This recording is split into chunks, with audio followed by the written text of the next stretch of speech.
Une équipe, 650 personnes. Leur objectif, produire tous les jours des médicaments pour l'Algérie et 7 autres pays africains. Leur nom, le laboratoire pharmaceutique Mérinal. Plus d'informations sur www.mérinal.com. Pour Mérinal, votre confiance n'a pas de prix.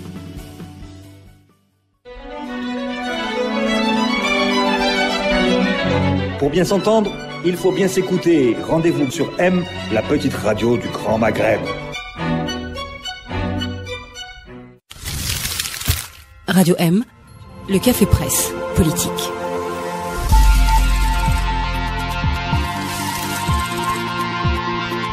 Nous sommes en direct sur Radio M, exceptionnellement pendant le mois de Ramadan à partir de 22h, 22h15. Bonsoir à nos invités. D'abord Akram Kharif. Bonsoir. Vous avez changé de place aujourd'hui. Bonsoir Ihsan Qadi. Bonsoir. Bonsoir Abed Sharif. On retrouvera Farid Farah avec nous pour la deuxième partie, pour nous parler d'un sujet qu'il maîtrise bien. C'est Internet. On le retrouve à chaque fois qu'il y a, disons, à chaque fois qu'il y a le bac, pour ne pas dire autre chose. On va commencer par la question traditionnelle, habituelle, celle avec laquelle on commence le CPP chaque semaine. Qu'est-ce qui vous a marqué cette semaine? On commence par vous, Ihsan. Ah bon? Oui. Alors moi c'est un entretien avec Mehdi Ben Issa, le premier depuis qu'il est sorti de prison il y a à peu près une année, le directeur de Nesprod, qui a voilà, ça m'a touché, ça m'a frappé parce que c'est le premier personnage public qui parle d'espoir suite à la sortie publique de Saïd Bouteflika. Le hic, c'est que ça s'est passé sur Radio M. C'est grâce à toi, Khaled. Mais c'était une excellente interview qui nous renseigne sur les possibles illusions que peut susciter la sortie de Saïd Bouteflika. On en avait parlé la semaine ici. La semaine dernière, exactement. Qu'est-ce qui vous a marqué cette semaine, Abed Sharif? C'est ce qui s'est écrit autour du bac sur les réseaux sociaux, dans les journaux, etc. Avec, entre autres, bon, ce qu'il faut encore parler de la coupure Internet. C'est le jahiliyat, la gestion politique, on n'en parle pas. Mais c'est surtout donc les histoires les élèves qui arrivent en retard, etc., qui sont envoyés, et l'opinion majoritairement est contre la ponctualité, contre la rigueur, etc. Et c'est effrayant, c'est effrayant. On en parlera aussi. Akram, qu'est-ce qui vous a marqué cette semaine? Malheureusement, c'est le deuxième en moins d'un mois, donc non, ça commence à ne plus me marquer malheureusement. Ouais. Non, c'est la répression contre les retraités de l'armée et l'arrestation de Ammar el-Berri, un des coordinateurs. En fait, 2 coordinateurs ont été arrêtés, ils sont aujourd'hui en prison. Ils seront déférés devant la justice militaire incessamment. Pourquoi militaire? Aucune idée. Gestion militaire. Ammar el-Berri a été pratiquement kidnappé sur une aire de repos de l'autoroute Est-Ouest par les gendarmes. Très bien. Une fois n'est pas coutume, on va parler de votre papier de demain, Abed Sharif, qui sort dans le quotidien d'Oran, où vous parlez de ce doute qui plane concernant déjà la tenue du Conseil des ministres aujourd'hui, qui finalement s'est tenue, et concernant la présentation du projet gouvernemental en début de semaine prochaine. Apparemment, le doute plane toujours. Est-ce que, vous parliez de ponctualité tout à l'heure sur le bac, est-ce que l'Algérie n'est pas confrontée à ce problème aussi, ce problème de manque de ponctualité, ce problème de doute, ce Conseil des ministres qui a lieu rarement, on ne connaît pas la date de la présentation du projet gouvernemental, on parlait de changement dans le gouvernement, est-ce que le changement commence mal selon vous? Écoute, on est pour dire les choses brutalement, on est dans le degré zéro de la maîtrise du temps. On a eu toutes les affaires qu'on a eues, la visite de Merkel qui a été reportée, donc ça dépend de quelque chose.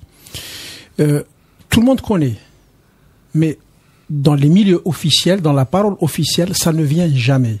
C'est un facteur qui dicte le calendrier de la gestion au quotidien, mais personne n'en parle. On ferme les yeux, on regarde ailleurs. Donc là, on parlait d'un conseil dans les procédures d'adoption d'un plan d'action du gouvernement, il faut qu'il soit adopté d'abord par le Conseil des ministres et ensuite il passe à la PN. On a annoncé le 18 juin, mais on ne savait pas si ça allait... La radio officielle, la radio algérienne est quand même une radio officielle. Aujourd'hui, elle a dit au conditionnel que le Conseil des ministres pourrait se tenir aujourd'hui. Et c'est invraisemblable que la radio utilise le conditionnel. C'est incroyable des situations de ce genre. C'est-à-dire, personne ne sait ce qui va être fait dans les 2 heures qui viennent. Alors, on va peut-être en parler tout à l'heure. Il y a en face de l'Algérie un président qui s'appelle Macron, qui ne viendra pas en Algérie. Pourquoi? Parce qu'il y a cet élément que personne ne maîtrise. Parce que Merkel devait venir, elle n'est pas venue, parce qu'on ne sait pas. Et donc, ça part en sucette, comme on dit, voilà. Yassine? Non, enfin, Abd vient d'évoquer le parallèle avec la France. En France, on a un président qui n'a pas attendu l'élection du Parlement pour commencer à légiférer avec des ordonnances. Il a décidé que l'aspect le plus important, c'était la réforme la plus importante, c'était la réforme du Code du travail. Donc ça risque de passer avant même le deuxième tour. L'Assemblée pourra ensuite après décider de voter ou pas. En Algérie, on a voté une Assemblée et elle va commencer à travailler à la rentrée. Alors que nous sommes dans une situation où on a besoin d'accélérer le pas en termes de réforme, etc. Donc, ça dit un petit peu toute la déliquescence du dispositif. En fait, pendant quelques années durant le 4e mandat, ce qui avait autour arrivait à maintenir, à sauver la façade par un effet d'inertie, enfin un élan d'inertie, l'activité de l'appareil de l'État. Aujourd'hui, on a l'impression que c'est l'immobilité du chef de l'État qui a fini par déteindre sur le reste. On peut faire un petit parallèle avec la France. Vous savez que le premier député français qui a été élu à la majorité absolue a pris ses fonctions hier, avant même le 2e tour. Il a pris ses fonctions hier au Palais Bourbon, à l'Assemblée nationale française. On en est là, Akram, à attendre toujours, à attendre le temps, à attendre les personnes, et que rien n'est sûr aujourd'hui. Non, on est en train de vivre dans l'immobilisme le plus total depuis 2013. Personne n'ose prendre de décision. Tout le monde a peur d'agir ou bien de produire une politique ou une stratégie ou quelque chose comme ça. On a vu un gouvernement cellulaire qui a duré quand même pas mal d'années et qui n'a rien, non seulement n'a rien produit, mais surtout n'a rendu de compte à personne. Et ça, c'est une chose que réellement je déplore. Donc, il manque un ministre du tourisme, c'est peut-être pour ça qu'ils n'ont pas commencé à travailler. C'est possible. Le Conseil des ministres s'est tenu aujourd'hui sans ministre du tourisme, alors que les gens s'attendaient à une nomination au moins avant le Conseil. Est-ce que ce n'est pas un des signes de la déliquescence du pouvoir aujourd'hui, le fait qu'il y ait un gouvernement qui soit incomplet? Oui, enfin, le fait qu'il n'y ait pas de ministre du tourisme, je trouve que c'est pas plus mal. Personne n'est pressé d'en nommer un. Il n'y a pas de tourisme, donc il y a aucune raison d'avoir enfin, disons, si on devait avoir une politique du tourisme, oui, mais dans la situation actuelle, ça n'a pas de sens. On est dans le non-sens, et donc on regarde les choses se faire. Aujourd'hui, il y a eu un conseil des ministres. Moi, j'aimerais savoir, dans quelques temps, dans 6 mois, dans 1 an, quand il y aura 1 ou 2 ou 3 ministres qui vont être virés, ils vont nous raconter comment s'est passé le conseil des ministres. Mais en fait, qu'est-ce qu'il y a eu lieu aujourd'hui? Il y a eu une photo. Pas plus. Il n'y a pas eu débat. Un conseil des ministres, vous savez, on distribue un document. Là, en l'occurrence, c'est le plan d'action du gouvernement. En principe, on le distribue. On l'élabore d'abord. Chaque ministre élabore. Ensuite, le Premier ministre fait une espèce de synthèse. Il est distribué à tous les partenaires. Le président de la République le lit, le dissèque avec ses conseillers, etc. Ensuite, il y a une réunion. On fait un débat et on l'adopte. Et il va au Parlement. Dans 6 mois, les ministres vont nous raconter comment ils n'ont pas serré la main du président de la République, comment ils lui ont pas parlé, et comment ils sont entrés, qu'est-ce qu'on leur a dit, quel est le cérémonial qui a été mis en place pour qu'on prenne la photo dans les meilleures conditions possibles, et c'est tout. Et donc, nous avons un gouvernement qui est dans le faux semblant. Complètement. C'est du cinéma, c'est de la mise en scène complète. Et demain, ils vont sortir, vont aller sur les terrains, ils vont faire des discours politiques, ils vont parler aux gens et leur dire de faire des choses. Abdelcharif, tu as une gorge profonde de la présidence de la République, comme un Nahar. Non, j'ai décrit le scénario qui m'a été raconté Conseil des ministres précédents.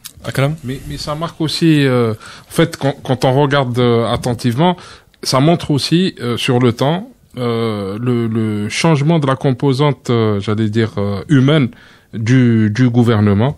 on avait vu le début des gouvernements Sellal, le tout premier gouvernement où Sellal avait été obligé pour constituer une sorte de gouvernement technocratique, technocrate.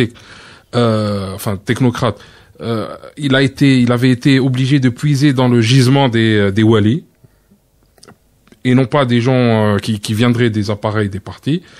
Aujourd'hui, on voit que non seulement le gisement des walis est en train de se tarir, donc ils n'arrivent pas à trouver des gens, mais que les mécanismes de pouvoir, les mécanismes traditionnels politiques ont été complètement parasités par l'argent et par les affaires et n'arrivent plus, eux non plus, à produire des hommes.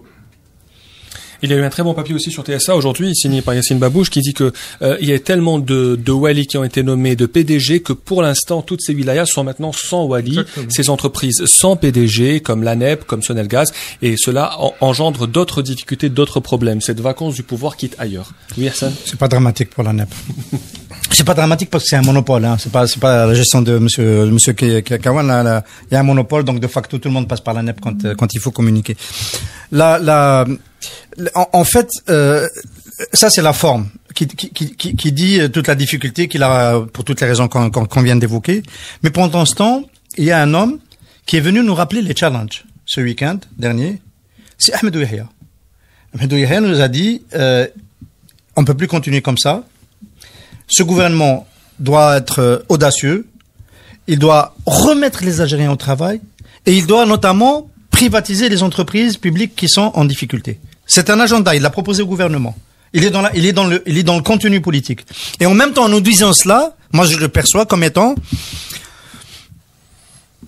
une incitation à bien comprendre que ce gouvernement n'est pas en mesure de réaliser de telles réformes. Pourquoi? Parce que il correspond pas à, il est pas légitime. On a vu comment il a été élu. On a vu la désaffection de l'électorat. En France, on en parle pour 48% de votants. En Algérie, on était en dessous probablement des 20%. Et donc, Monsieur Ahmedou Yahya nous a dit voilà les tâches qui attendent le gouvernement et ce gouvernement risque de ne pas pouvoir les faire. Comment vous avez réagi, Abd Chelef, à la conférence de presse d'Ahmedou Yahya? Ça, c'est une question qu'on lui a posée à Nahar, ça a mal fini. Non, je sais même plus s'il faut les prendre au sérieux, parce que il suffit de prendre un journal d'il y a 2 ou 3 ans pour trouver monsieur Yahya disant des choses qui vont dans une direction totalement opposée.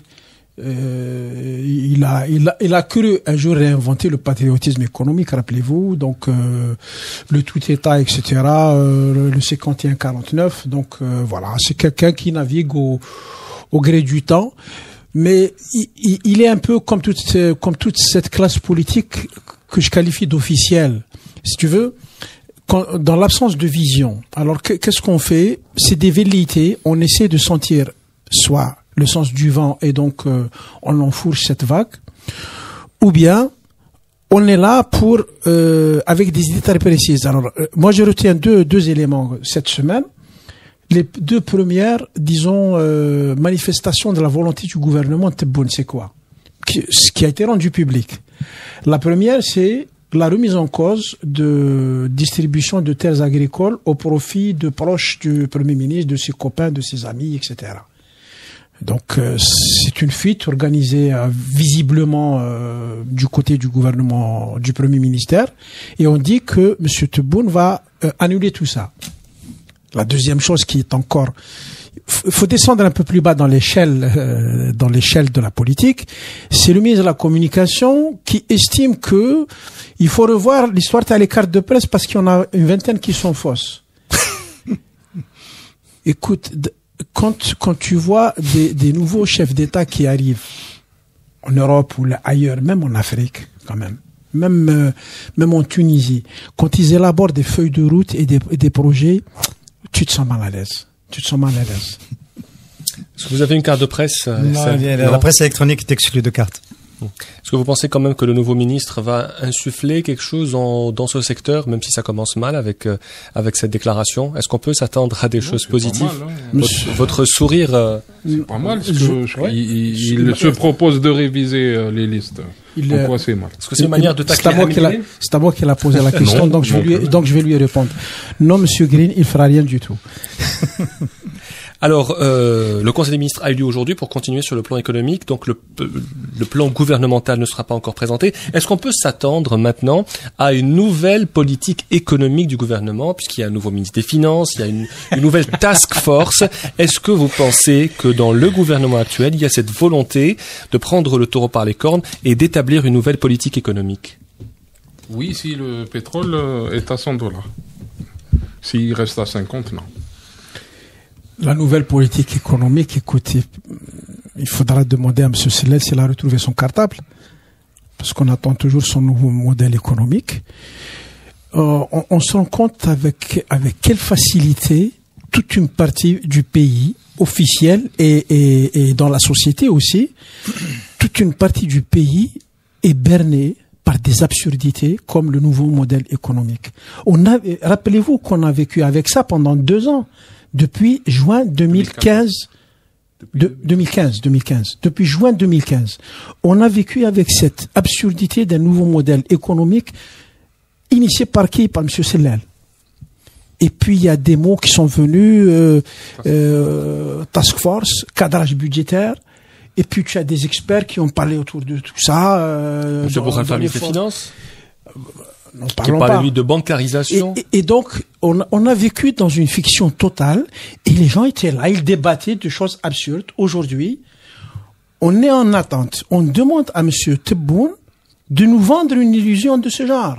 Il va sortir, j'espère qu'il va pouvoir le faire, une belle formule, et on va vivre avec ça 2 ou 3 ans. Merci. Le pouvoir est devant un dilemme existentiel. C'est-à-dire que les années Bouteflika, il faut qu'on le dise quand même. Les années Bouteflika, ce sont des années de forte redistribution, qui ont été, à mon avis, elles viennent d'obtenir un Oscar, une palme d'or qui consacre cette politique. C'est le dernier classement du PNUD ou de l'ONU sur l'indice de développement humain, l'IDH. L'Algérie est première en Afrique. Ça fait plaisir. Ça fait vraiment plaisir. C'est-à-dire, on est obligé de se l'approprier. Sauf que ce classement est faux. Non, l'Algérie peut, non, il est pas faux. L'Algérie peut être tout à fait légitimement premier pays par l'indice de développement humain. Tout à fait. La présence à l'école, l'équilibre genre, l'équilibre régional, la territorialité des investissements, etc. Le soutien des prix, l'accès aux soins, etc. Si, l'Algérie l'est. Le problème, c'est que Bouteflika s'est appuyé complètement sur cela. Et on a tourné les 3, 4, 5 dernières années sur un régime de dépenses qui ne peut pas soutenir ce standing. Il peut pas le soutenir. C'est bien d'avoir le premier indice d'IDH de l'Afrique, c'est très bien. Mais quand on sait, parce qu'on l'a déjà vécu dans notre histoire nationale, que ça peut tomber en 2 ans, ça peut complètement se fracasser. C'est ce qui s'est passé entre 86 et 88. Quand on sait cela, quand on sait que ça ne repose pas sur de la compétitivité, sur une vraie performance de l'économie, on en est fier, mais en même temps, on est très inquiet. Alors, commencer à quitter ce qui a fondé les années Bouteflika pour aller vers une politique de performance qui peut altérer l'IDH transitoirement, mais qui peut le rendre durable, par contre, à long terme, c'est ce que ce gouvernement, l'univers de pensée du bouteflikisme est incapable de générer. Pour le faire, ça veut dire qu'il faut, chacun le dit dans ces termes-là, ça veut dire qu'il faut réallouer les ressources différemment. Il faut redonner de l'argent, non pas à la consommation, mais à la production. Il faut faire agir, par exemple, dans notre secteur de la presse, il faut cesser de soutenir une centaine de journaux qui sont budgétivores, qui ne rapportent rien du tout. Voilà, c'est ça que ça signifie. Et ça veut dire qu'il faut se redéployer. Je cite ce secteur parce que j'y suis dedans, mais c'est vrai dans plein d'autres secteurs où il y a une distorsion de la concurrence et des ressources publiques qui sont bouffées et ce qui nous tire vers l'arrière. Alors, Abed Sharif a dit tout à l'heure qu'on était... L'indice développement humain qui, donc, bon, allez, on va admettre qu'il est le meilleur en Afrique, même si beaucoup d'indicateurs sont faux, mais c'est pas grave. Ça me rappelle un ami d'Ain Fleck qui s'appelle Marwan. Et donc, il a 2 enfants et il avait une vieille voiture. Et donc, pour régler le problème, il voulait acheter des voitures pour tous ses enfants. Donc, il a demandé à un de ses fils de faire un dossier en siège, location de voiture. Et donc, il a eu un crédit en siège, 4 véhicules, et ils ont pris chacun un véhicule. Voilà. Et ça a marché. Et ça marche. Ouais. Quand je lui ai posé la c'est question pour le remboursement, il m'a dit, écoute, ils vont effacer les dettes, enfin, je sais pas, l'élection prochaine, ils vont faire un geste et puis on va, voilà. Alors, vous avez dit qu'on était berné par le nouveau modèle économique. Est-ce qu'on est aussi berné par la politique d'industrialisation quand on voit avec toutes les usines automobiles qui ont ouvert et l'annonce donc de l'entrée en service de l'usine Volkswagen Slovaque, plus précisément de Relizane, et ces images qu'on a vues ces derniers temps sur les réseaux sociaux sur ces Seat Ibiza, mais sans ça, c'est les queues qui se font à l'entrée de tous ces concessionnaires et ces Algériens qui sont friands d'acheter des véhicules.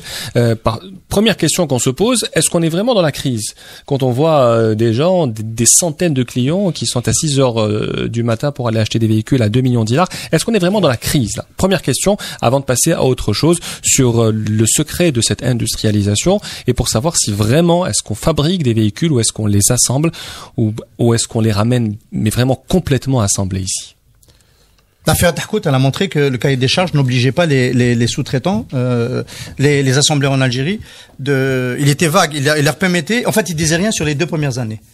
Sur les 2 premières années, il disait rien. D'où la possibilité d'importer des voitures qui sont d'une pièce et d'ajouter quelques éléments. 10 opérations d'assemblage faciles et on a le produit rendu en Algérie. Sur le plan de la balance devise, c'est catastrophique. Sur le plan de la fuite fiscale, c'est catastrophique parce qu'il y a des rabattements fiscaux, soi-disant pour soutenir l'essor de cette activité.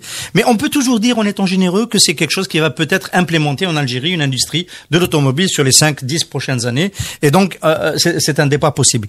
Mais tel que c'est parti aujourd'hui, effectivement, il faut pouvoir s'assurer que l'intégration dans les années qui viennent va bien se faire.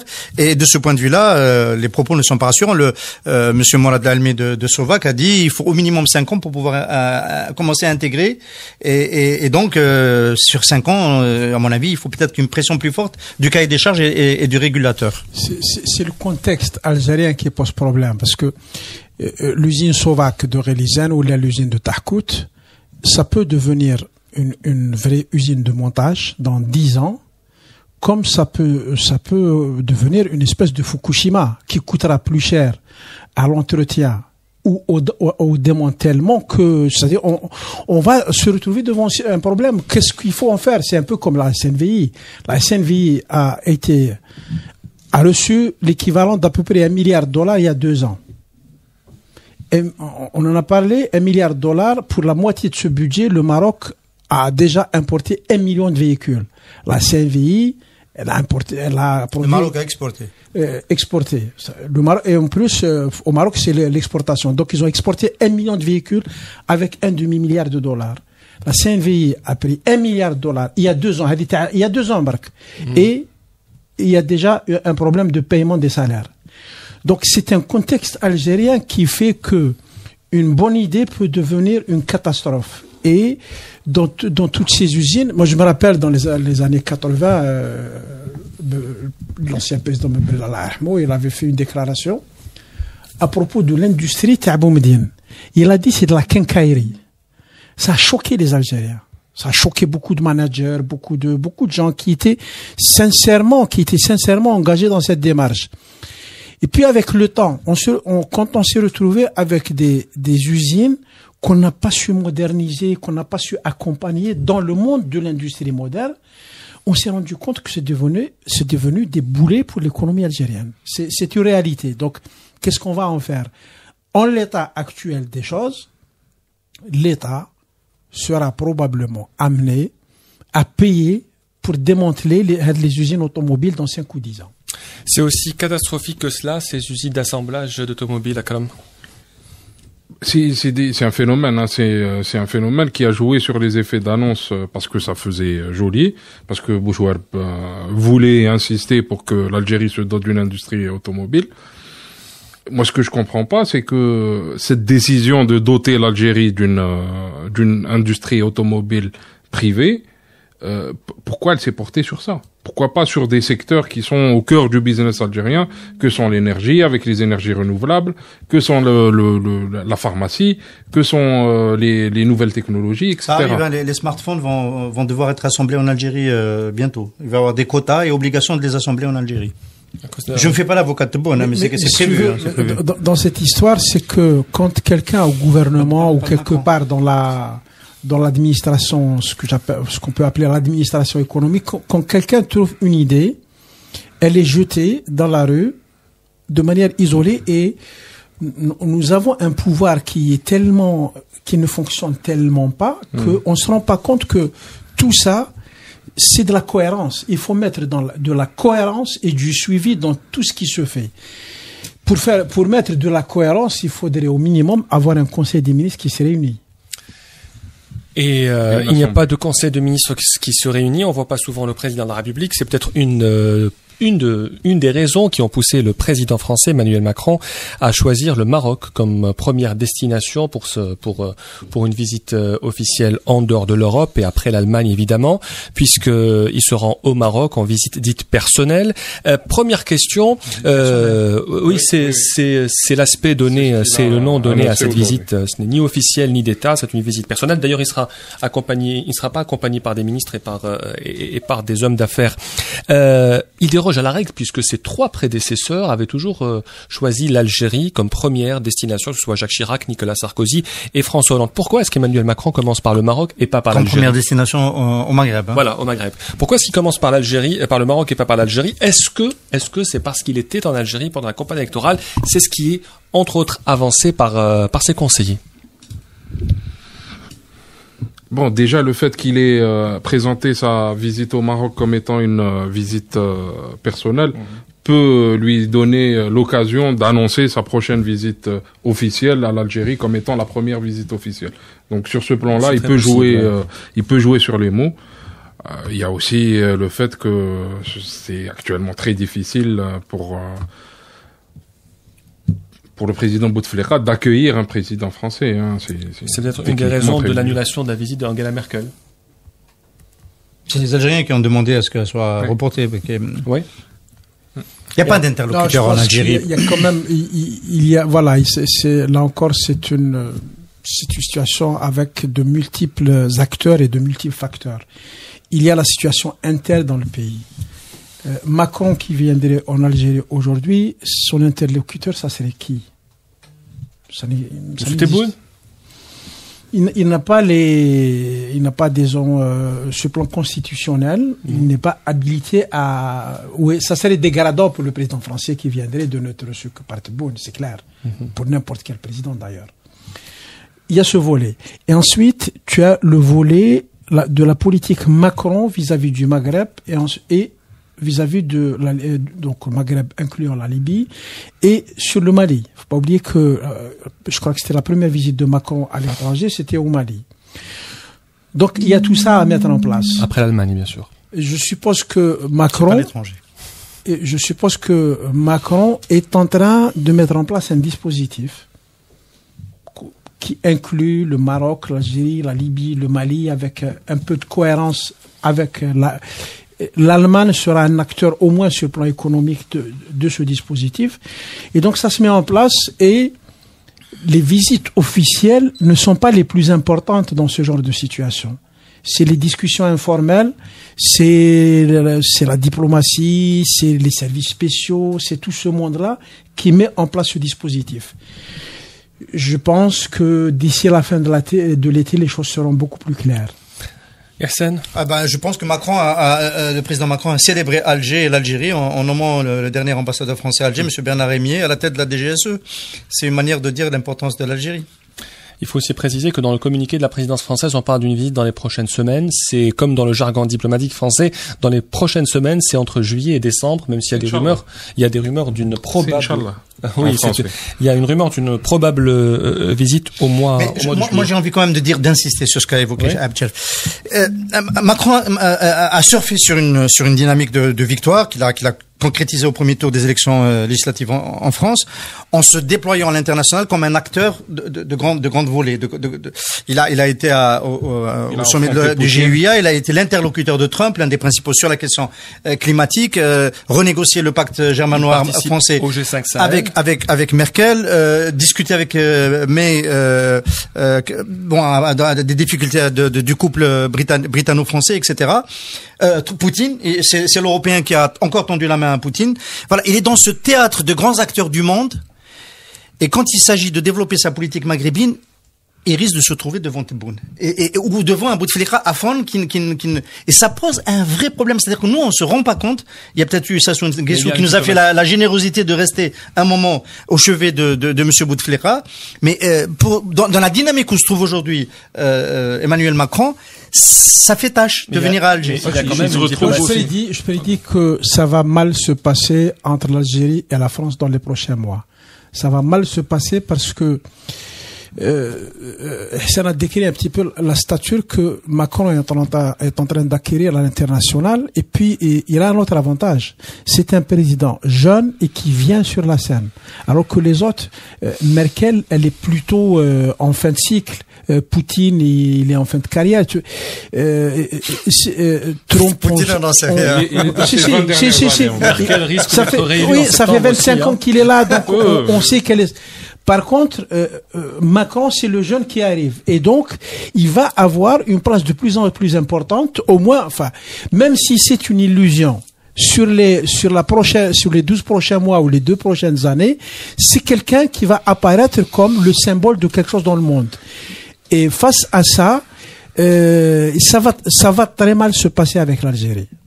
Même si Monsieur Lamamra, l'ancien ministre des Affaires étrangères, qui a fait l'Académie Bouteflika, qui avait dit que Emmanuel Macron est un ami de l'Algérie. Donc, on verra ce que nous réservent les prochains mois. Restez avec nous, on se retrouve dans un tout petit moment. Une équipe, 650 personnes. Leur objectif, produire tous les jours des médicaments pour l'Algérie et 7 autres pays africains. Leur nom, le laboratoire pharmaceutique Mérinal. Plus d'informations sur www.mérinal.com. Pour Mérinal, votre confiance n'a pas de prix.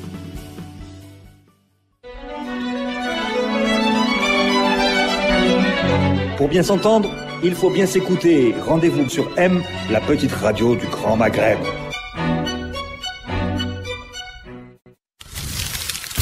Radio M, le café presse politique.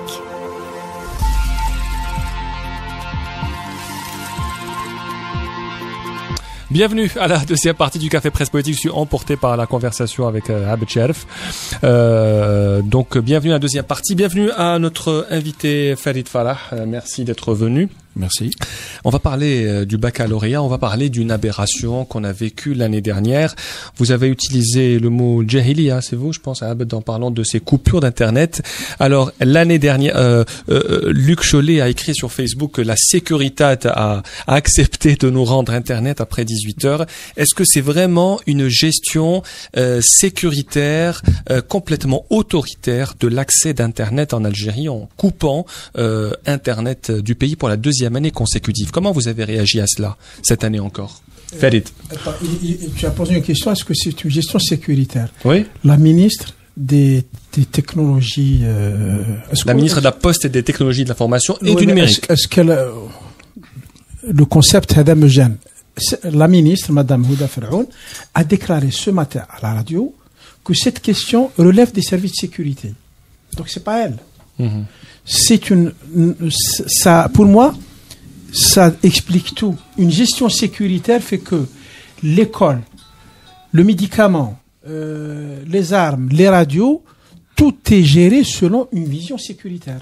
Ça donne ce résultat. Mais quand elle a dit que c'était les services de sécurité, c'est certainement à la demande du ministère algérien de l'éducation et des technologies. C'est pas la police ou l'armée qui va décider tout seul. Vous êtes le mieux placé pour en parler. C'est son département ministériel qui a conçu le cahier de charge qui fait fonctionner les opérateurs. Dans le cahier de charge, il est mentionné que les services de sécurité peuvent demander aux opérateurs d'éteindre leur réseau pour des raisons qu'ils jugent urgentes. Donc c'est son secteur. C'est son secteur qui a élaboré les cahiers de charge. Donc elle est responsable. Donc même dans la conception des cahiers de charge, c'est une vision sécuritaire qui a prévalu. Voilà. Donc elle peut pas se cacher derrière les services de sécurité alors que c'est son département qui a bien sûr autorisé dans le cahier de charge, c'est pas le bac n'est pas la cause. Parce que dans le cahier de charge, pour des raisons de sécurité nationale, s'il y a un danger, c'est pas uniquement propre à l'Algérie, dans d'autres pays ça existe. Ce sont les aléas de l'arrosage d'un pays par les ondes électromagnétiques. le problème du bac aujourd'hui, je l'ai dit déjà sur le plateau d'une chaîne télé, c'est que après combien d'années, depuis 2001, que le pays est doté d'une boucle radio, de 3 boucles radio, 3 opérateurs. Il y a des ondes électromagnétiques qui circulent. Aujourd'hui, ces ondes électromagnétiques créent des problèmes à des secteurs comme le baccalauréat qui est un examen national. Donc s'il y a un problème dans le bac, il y a un impact médiatique important.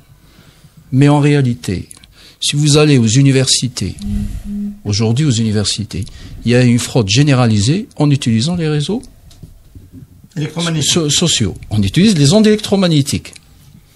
Donc, et comme ce sont des examens qui ne sont pas à caractère national, donc, on coupe pas Internet, on fait pas des commissions d'urgence, on n'implique pas les acteurs du gouvernement concernés, et on laisse des personnes frauder et obtenir des diplômes d'une façon illégale.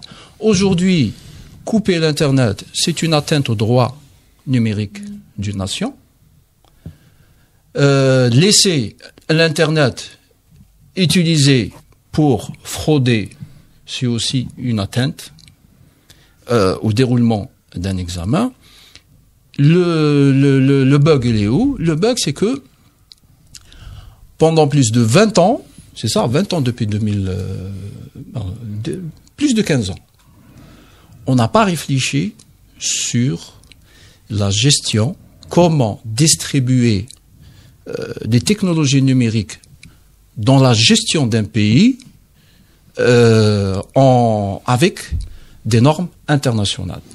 Aujourd'hui, il y a des moyens qui malheureusement nécessitent du temps pour les mettre en exécution sur le terrain, pour éviter à ce que les ondes électromagnétiques soient utilisées pour faire des actes illicites. On est en train de dire des choses extrêmement compliquées, alors que, à mon avis, il faut revenir à des choses basiques qui sont très simples. Il y a des règles à édicter. Le téléphone portable est interdit en salle d'examen. D'accord? Celui qui est pris avec un téléphone portable est exclu et interdit d'examen. Oui. Voilà. En plus, tu as des profs qui surveillent. Si tu n'arrives pas à faire confiance à tes profs pour qu'ils surveillent, tu fermes ton école et tu rentres chez toi. Il faut que les profs jouent leur rôle de surveillant. C'est aussi simple que ça. Alors, qu'est-ce qu'on fait? On crée un problème en aval parce qu'on ne veut pas regarder les choses de manière simple. Une classe d'examen, c'est 15, 20 élèves. Un élève par table et 2 ou 3 surveillants. Comment ils vont faire pour tricher? J'ai été choqué par ce qui a été écrit sur les réseaux sociaux, parce que là encore, la confusion, le sujet a circulé, il y a eu des fuites sur Facebook 1/4 d'heure après le début des examens. Ce n'est plus une fuite. Les élèves sont en salle d'examen. Ça y est, s'il n'a pas un téléphone portable, classe, le problème est réglé. Et donc, il y a cette espèce d'entretien de la confusion et une sorte je ne sais pas si on n'arrive pas à regarder les problèmes, ou là on crée délibérément une bulle de problèmes pour revenir à des solutions basiques. Comment on ne peut pas surveiller 15 élèves dans une salle de classe avec 3 surveillants? Ça n'a pas de sens. Akram, vous vouliez parler? Je voulais dire, je voulais un peu continuer ce qu'a dit Farid, mais je préfère continuer sur ce qu'a dit Abdjaraf. En d'autres termes, l'année dernière déjà, l'année d'avant aussi, les professeurs sabotaient Ben Ghebret. Tout le monde était ligué contre Ben Ghebret. Aujourd'hui, ou bien elle aurait dû partir il y a une année, sachant que ça allait se répéter, ou bien il fallait trouver une solution entre-temps. Donc on a laissé passer une année à ne rien faire, et le problème s'est reproduit. Maintenant, je reviens sur ce que disait Farid. Ce que tu as décrit en termes de bonne gouvernance, ou au moins de gouvernance numérique, ça s'appelait e-Algérie 2013. Oui. Ça s'appelait e-Algérie 2013. Ça aurait dû exister en 2013, et ça a disparu du jour au lendemain. Alors qu'il y avait une synergie entre le privé, le public, l'administration, l'APN, tout le monde était derrière ça, et ça a disparu du jour au lendemain. Et ça, c'est un symptôme de ce qui est en train de devenir l'Algérie, un régime de pompiers, où on ne prévoit rien et où on ne planifie absolument rien. Alors là, c'est vraiment le thème d'aujourd'hui. Madame la ministre est passée ce matin à la radio. Elle a parlé du M-payment comme du blanchiment d'argent, comme l'établissement d'un système financier parallèle qui risque de tuer l'économie algérienne. C'est exactement l'inverse de ce qu'elle disait il y a quelques mois. Février. Voilà. Donc, quand tu as une ministre, en plus, elle était ministre d'une partie du secteur. Elle était post-éthique. Donc, elle a pris le côté, un volet, on va dire, numérisation du pays. Et en prenant de l'espace, davantage d'espace, elle dit des choses totalement incohérentes. Donc, il faudrait quand même qu'un ministre sache ce qu'il va faire. Avec des ministres de ce genre, tu ne peux régler ni le problème du bac, ni le problème de l'Internet.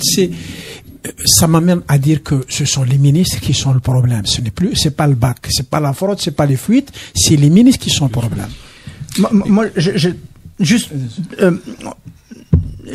envie de pointer le fait que, d'une certaine façon, notre gap numérique, c'est le dernier marqueur de la décennie 90, de la décennie noire. C'est-à-dire d'une décennie où le sécuritaire s'est emparé de tout. Il a lâché sur d'autres secteurs parce que c'était plus facile de lâcher. Il n'a pas lâché sur le numérique et la digitalisation de la circulation des datas parce qu'il considère que c'est ce qui le menace le plus. On est en retard. Dans le système GPS, en Algérie, on est un retard affreux, les gens qui viennent. Le paiement électronique il est balbutiant. Il y a les grands comptes et ça démarre à peine avec les cartes CIB. Et, en fait, le désajustement de la société à l'égard du numérique fait que, aujourd'hui, sur toutes les questions, on va se ramasser en 2 mots, le bac français démarre aujourd'hui, c'est l'Internet des objets. On guette les montres connectées, les oreillettes, c'est ça, parce qu'il y a la même problématique partout. On essaie de préserver la qualité, le standard d'un examen national. C'est la nanotechnologie. Donc il y aura toujours un problème de fraude. Mais si on n'a pas une gestion, le problème que pose Farid Farah, poser les problèmes de ces ondes, de comment les gérer, de la responsabilité des opérateurs, etc. Si on n'a pas une approche en fait moderne et démocratique d'internet, et si on le laisse entre les mains des officines, on aura toujours ce qui s'est passé. Akram, rapidement, avant de donner la parole à Farid. Je suis pas tout à fait d'accord sur le fait de dire que c'est l'approche sécuritaire qui a tué l'essor du numérique en Algérie.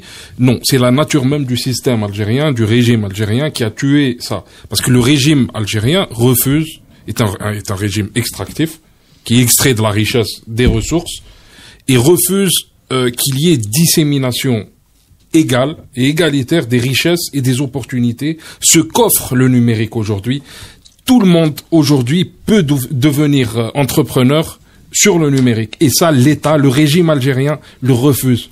Ne serait-ce que l'idée de voir ses enfants se faire concurrencer par des gueux, il le refuse. Farid Farah, pourquoi est-ce qu'on coupe pas Internet en Europe, chez nos voisins, quand il y a le bac? Est-ce qu'ils savent surveiller mieux Internet que nous? Est-ce que le fait de couper le bac n'est pas un signe de faiblesse, en fait? Couper le bac, c'est... Non, pardon, de couper Internet. Est-ce que c'est pas un signe de faiblesse? Ils l'ont fait il y a une semaine en Éthiopie. Oui, en Éthiopie, c'était le seul parallèle.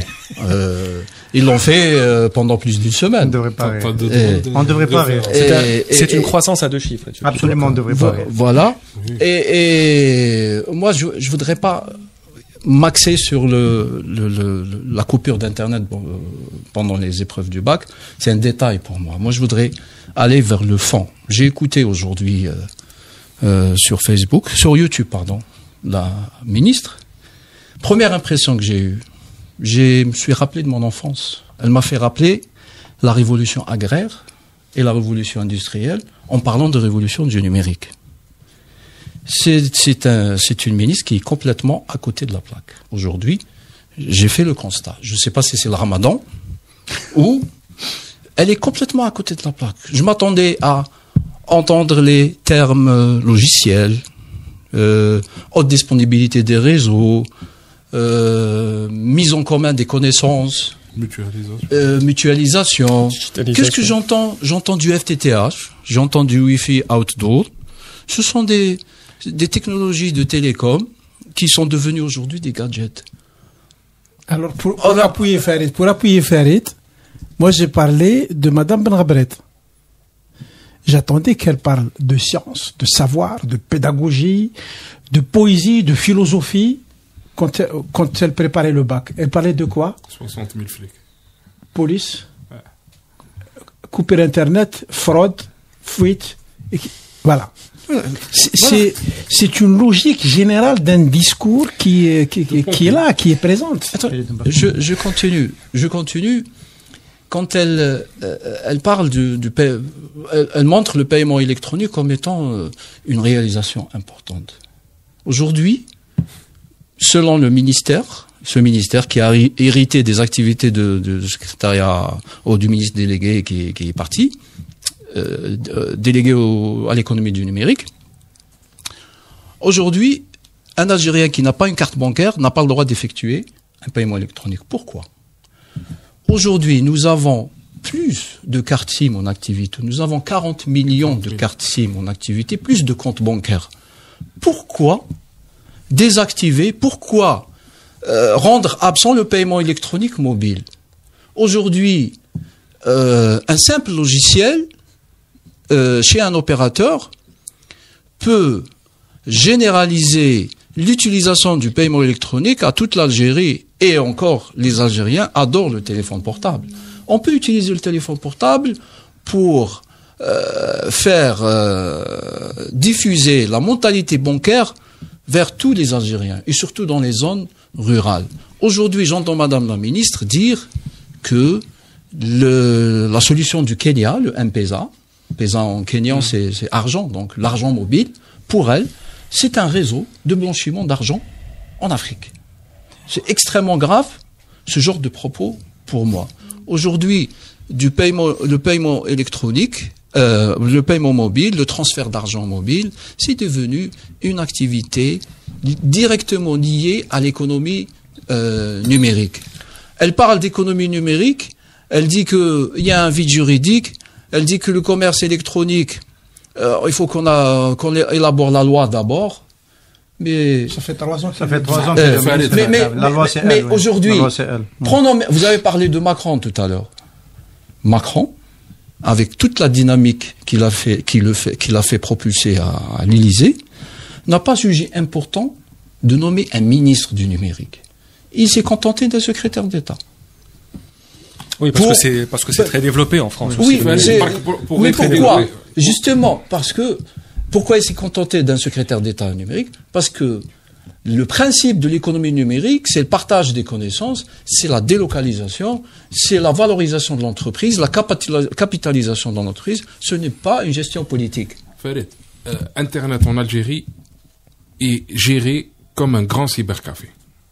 C'est un réseau local. Ce n'est pas la mondialisation. Tu es en train de parler de M-Payment et de e-Payment. Même si demain, on décidait de lancer le M-Payment et le e-Payment, ça ne servirait à rien tant que tu ne pourras ni vendre ni acheter à l'étranger et de l'étranger. Ça ne sert à rien. Il n'y a pas de spécificité algérienne. Je pense qu'on est tenu de promettre aux auditeurs de Café Presse Politique une réponse dans les prochaines semaines ou à travers nos différents journaux médias. Pourquoi il y a eu un tel revirement de Madame, parce qu'elle était militante du M-Payment en février dernier sur le même plateau de la chaîne 3. C'est incroyable. C'est incroyable. Qu'est-ce qui s'est passé? Dépasser le e-payment pour aller au M-Payment. C'est ce qu'elle a dit. C'est incompréhensible. Et Farid se plaignait, enfin, il remarquait qu'il se plaignait ou là, il déplorait qu'on ne puisse pas payer. On doit avoir une carte pour payer. Non, oui, alors qu'on peut payer avec son téléphone. Il disait que si on n'a pas de carte, on peut pas payer. Mais quand on a une carte, on peut pas payer non plus. Non plus. Moi, je parle d'analogie. Pour une série de prestations. Payes, oui, lesquelles? On peut pas payer pour l'essentiel de la vie. Tu vas Alger, l'endroit où tu peux aller, c'est, par exemple, Ardis. Je fais pas de la pub, mais c'est un lieu qui amasse beaucoup d'argent. Est-ce qu'ils ont des terminaux, etc. Dans les boutiques à Sidi Yahia, vous pouvez payer avec des cartes. Une ou deux. Il y a 15 ans, je payais par carte bancaire dans une épicerie. C'était le temps de Khalifa. À Zeralda, alors dégraissage, épicerie, supérette, etc. C'est incroyable. Voilà. C'est incroyable. Ça me rappelle qu'on a eu une télé libre il y a 25 ans avant le Jazeera. Mais l'éthique en Algérie, ils ont montré la gestion d'éthique en Algérie a montré ses limites. Je vais faire un peu de l'illustratif. Si on considère le MPT, le nouveau nom, c'est le ministère de la Poste et des Télécommunications et des Technologies du Numérique. Ce ministère, si on le considère comme l'unique tête des technologies d'information en Algérie, alors que les technologies de l'information doivent avoir la tête, les pieds, les mains, le cerveau, on ne peut pas continuer à déployer le numérique en Algérie avec uniquement une tête. Il faut d'autres acteurs. Il faut une agence du numérique, il faut une agence de la sécurité de l'information, il faut un observatoire, il faut d'autres acteurs. Le principe du numérique, c'est un partage des connaissances, c'est la mise en commun des connaissances. On peut plus gérer le numérique avec une seule tête.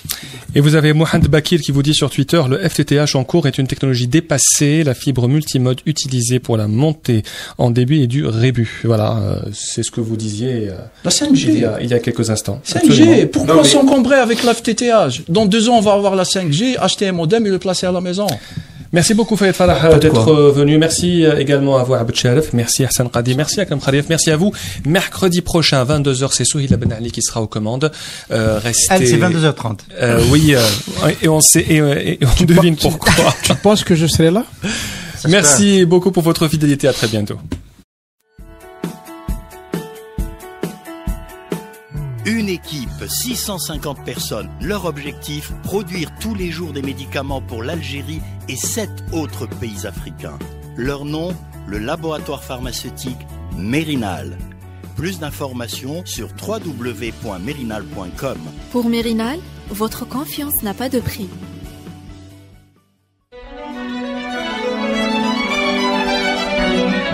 Pour bien s'entendre, il faut bien s'écouter. Rendez-vous sur M, la petite radio du Grand Maghreb.